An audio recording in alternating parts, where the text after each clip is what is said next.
Un incontro di qualche mese fa ha auspicato questo progetto di solidarietà che vede coinvolti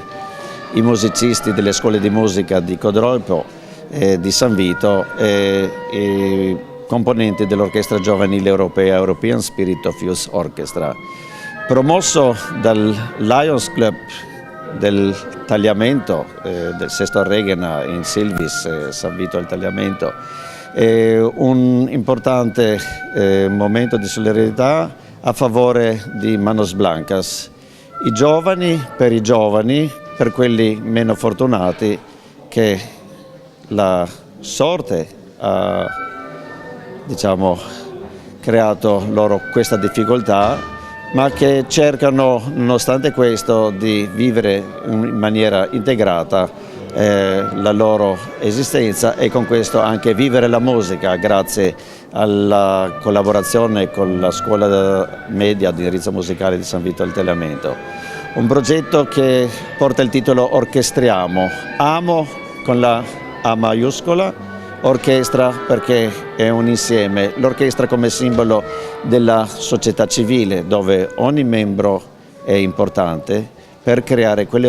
armonie che sono possibili sì con la musica, e di questo ce ne danno dimostrazione questi giovani che provengono dalla Turchia, dalla Bielorussia, dalla Macedonia, dalla Serbia, dal Montenegro, dall'Ungheria, dalla Romania, oltre che dall'Italia, per fare un concerto che vedrà esibirsi anche come solisti dei giovanissimi talenti Aleksandra Latinovic, violinista serba di 15 anni, e del coetaneo Lazar Muhadinovic, flautista proveniente dal Montenegro. Saranno accompagnati appunto dai giovani che hanno formato questa orchestra, che si sono ritrovati qui a San Vito al Tagliamento domenica 29 ottobre, la giornata dell'arrivo, per assistere velocemente al concerto del quartetto di clarinetti di San Vito e poi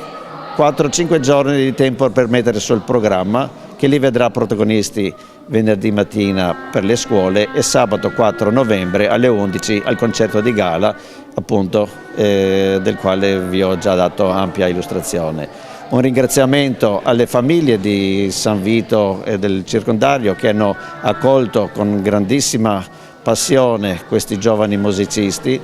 che hanno veramente sentito il calore delle genti di queste terre per ricordarselo per tutta la vita, e sicuramente torneranno a casa pieni di impressioni bellissime e soprattutto del colore umano che hanno avuto modo di vivere in questi giorni qui a San Vito.